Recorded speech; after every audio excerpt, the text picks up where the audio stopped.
Sejumlah titik jalan antar kecamatan tepatnya di Desa Saidane hingga Desa Batu Bulan, Kabupaten Aceh Tenggara mengalami longsor. Akibat longsor, sejumlah kendaraan roda 4 dan roda 2 tidak bisa melintas di ruas jalan tersebut.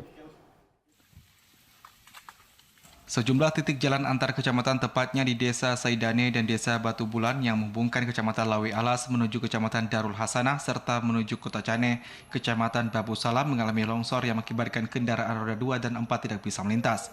Kejadian tersebut menurut warga terjadi berkisar pukul 4 tepat waktu Indonesia Barat dan pukul 6 tepat waktu Indonesia Barat di 4 titik lokasi. Longsor tersebut menimbun sejumlah badan jalan hingga kayu dan lumpur yang menutup badan jalan, sehingga warga yang melintas dengan kendaraan roda 2 maupun roda 4 terjebak macet. Ceritakan Pak, kapan kejadian longsor semalam nih Pak? Setengah 6 pagi.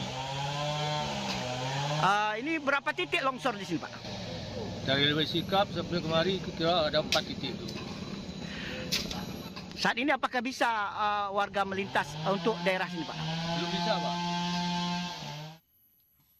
Untuk saat ini warga meminta kepada pihak terkait agar secepatnya melakukan pembersihan badan jalan dari longsor tersebut disebabkan jalan tersebut satu-satunya akses untuk membawa hasil panen mereka.